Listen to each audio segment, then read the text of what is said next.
Hi, welcome to another episode of Homescape Realty. Today we are here in Verdana Homes, Bacoor, Cavite to show you this multi-level modern Asian home. But first, click subscribe and follow us on our social media accounts, and please visit our website at www.homescaperealty.com.ph for complete property listings.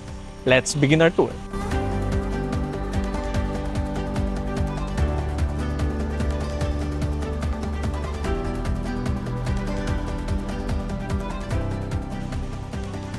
For the orientation, facing south. And you can also notice yung multi-level property natin, no?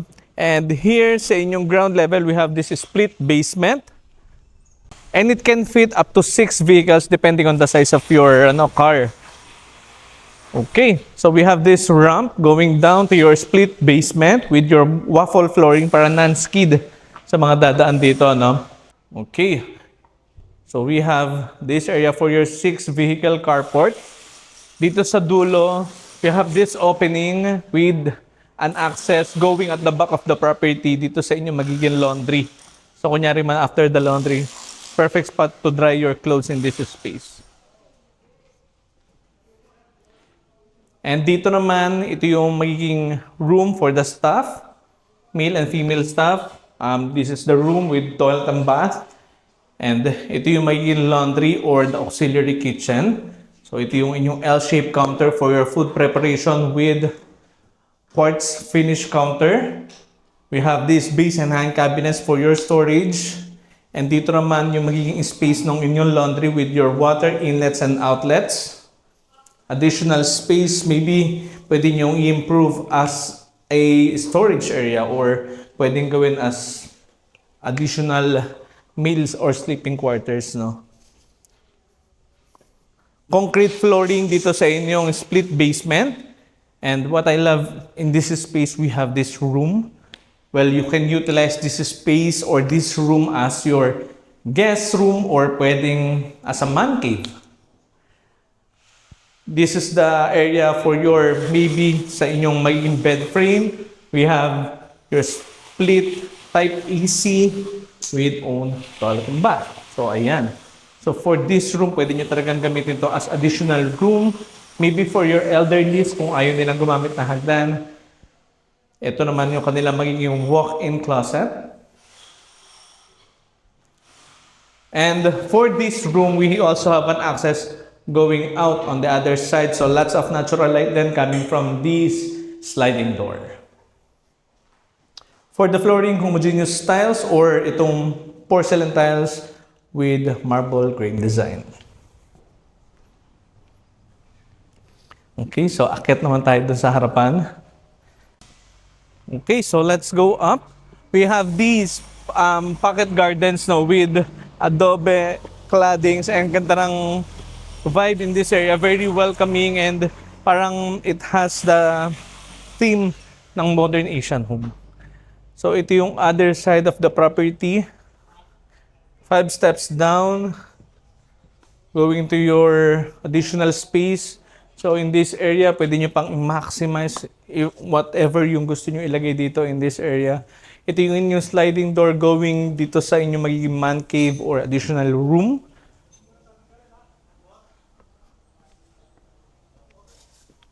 And you can also notice itong tube, no? Ito yung magiging gas line ninyo for the property, so para mas safe yung buong bahay. And going back here dito sa facade ng property, going here sa inyong porch and your main door. Again, I really love itong kanilang mga nilagay na adobe claddings in this property. Very classic in design and it complements well sa mga wood panels installed sa facade and dito rin sa inyong ceiling or spandrel. Huge windows facing dito sa facade, ganun din on the other side of the property. So lots of natural light and well ventilated din yung buong bahay because of these huge sliding doors. And in this space, you have this additional source ng inyong ventilation sa loob ng bahay, ganun din with the natural light, and pwede kayong maglagay dito ng inyong side tables para if you want to entertain your guests or just enjoy the outdoor space nitong property. For the flooring, homogeneous tiles with matte or rough texture. So going back here, for the main door, solid wood main door, Nara yung kanilang ginamit. Ganon din with your pull handles with your modern deadbolt. Pasok tayo and welcome to your home. Upon entering from your main door, you will be greeted by an open layout design dito sa upper level ninyo or dito sa upper ground level, and immediately mararamdaman mo yung cross ventilation sa loob ng bahay. Ganon din with the natural light. Talagang walang madilim na area in this house, especially dito sa inyong upper ground level. So from the main door, this is the space for your receiving or your living area. You have your huge sliding door. By the way, yung mga ginamit nilang materials sa mga sliding doors and sliding windows, these are high-grade aluminum with tempered glass and your hard mesh as your screen.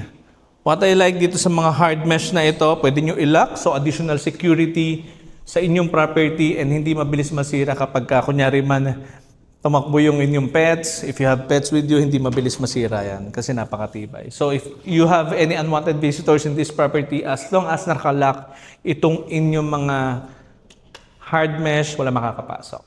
Well, speaking of security, sa buong subdivision talagang hindi rin kayo makakapasok without any advice from the existing homeowners of the subdivision. So ganun kahigpit yung security in this subdivision. Aside from the stationary guards, they also have the roving guards, which is 24/7 din. Okay, so balik tayo dito sa inyong receiving or living space. Again, lots of natural light. Ang ganda ng cross ventilation, lalo kapag nakabukas itong inyong sliding door. On my left side, ito yung inyong magiging first bedroom or maybe as the family area. Depende sa inyo, no? Lots of natural light coming from your corner window facing dito sa facade ng inyong property. You also have your split type AC. And if you want to utilize this space as additional bedroom in this property, pwede because of your ensuite toilet and bath. Your shower area with enclosure, with water closet, with bidet, and your lavatory. Again, ang ganda, no? Ang aliwalas. So, coming from your bedroom 1, ito naman yung inyong powder room.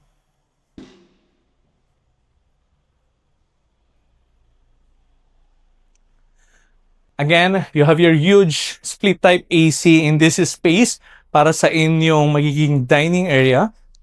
For the dining area, can fit around 8 to 10 seater dining table. Well, depende sa numbers of the family members. Pero kasya in this space, napakaluwag in this area. Pwede pa yung inyong buffet table dito sa side. You are surrounded then by these huge windows or sliding doors. Again, if you want yung instant alfresco in this property, especially sa inyong dining, pwede because of the huge sliding door. And also with endless transition from indoor to outdoor. Adjacent is itong inyong main kitchen, your U-shape or L-shape counter, lots of food preparation space. Again, quartz finish yung kanilang counter together with your huge stainless sink. Lots of natural light coming from your window, and meron na rin silang built-in screen for this sa lahat ng mga windows sila, no? So, mas madali gamitin. Ayan. They have that retractable screen. So, mas neat yung design and seamless. For the base and high cabinets, these are modular with soft close drawers. Ganoon din with the cabinet. So, ayan. You have your lugar, no, para sa inyong mga utensils. Very smooth. Additional space maybe for your appliances and your pantry. Ayan. So we have our pantry and andito rin yung circuit breaker. So if in case of emergency, pwede kayo ma-shut down na particular appliances. Mas madali ma-access, no? And all, of course, the location of your 2 or 4 door refrigerator.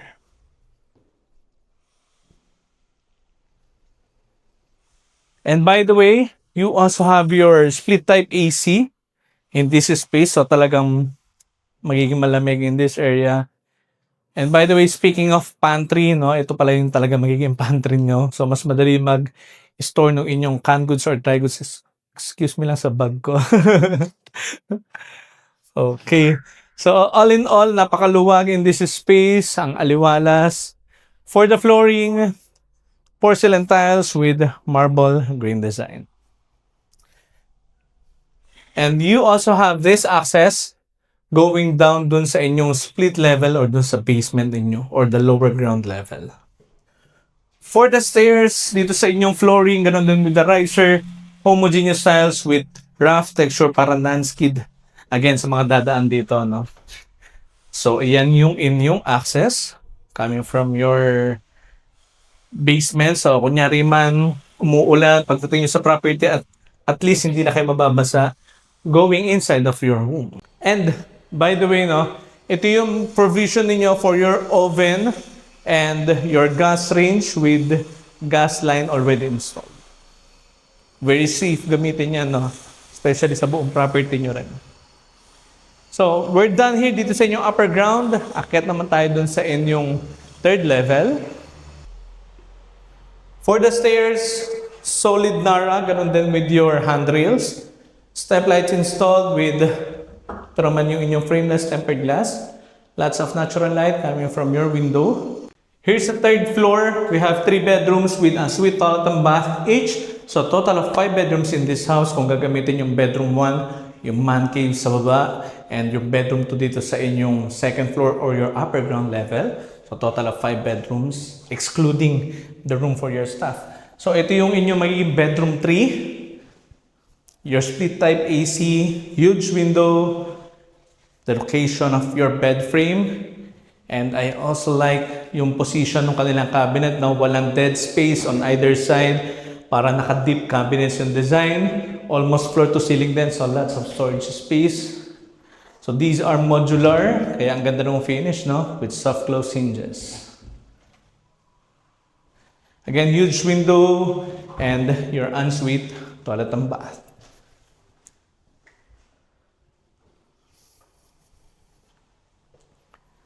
So coming from your bedroom 3, ito naman yung inyong bedroom 4. By the way, this is your master bedroom.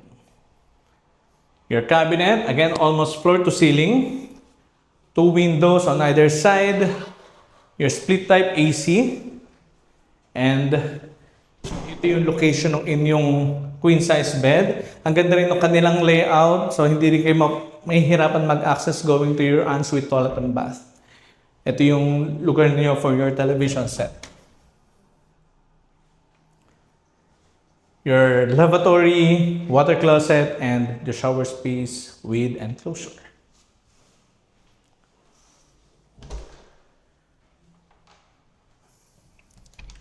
And also, I'd like to highlight yung kanilang flooring, no? Napakagandang tignan. Hindi lang aesthetically pleasing yung advantage nito mga solid narrow wood flooring. The advantage is it improves the sleep quality, no? Sa mga bedrooms, especially sa mga, what I mean is mga owners nitong property, no? Ang ganda ng ganito, aesthetically pleasing, ang ganda rin ng function. So, the location of your king-size bed, and on either side, pwede pa kayong maglagay ng inyong magiging small office, or maybe, pwede kayong maglagay ng inyong couch with your center table, no? The lugar, o the location, no? The lugar ng inyong media wall or your television set. Ito naman yung inyong panoramic sliding window facing dito sa facade ng inyong property with your vertical wood lines. So it adds some privacy and texture to the space sa harapan ng property. And by the way, you have your AC. Ayan, kung hindi ko nabanggit. And your walk-in closet. We have itong inyong lots of storage space for your cabinets. Ganon din on this side. So if you have huge dresses, coats, kasha, no? May paglalagyan kayo ng lahat. Para naman to sa mga bags or shoes ninyo. Ayan. Lots of natural light coming from your corner window. You also have your split type AC and your vanity area. And adjacent is itong inyong master toilet and bath. Your dual lavatory with your vanity cabinet, the shower with enclosure, and itong inyong water closet. And itong inyong vanity cabinet, ang ganda, no? So, made of aluminum or stainless, so hindi mabilis masira yung ganyan. Soft close drawers or soft close hinges for your cabinet. That concludes our open house tour for today of this brand new multi-level modern Asian home located here in Verdana Homes, Bacoor, Cavite. If you think this direct home for you, you might contact us anytime at the numbers listed below the screen. For more details, visit our social media accounts and our website at www.homescaperealty.com.ph. Again, my name is Dean, and this has been Homescape Realty, your guide to your real estate needs. Thank you, and see you next week.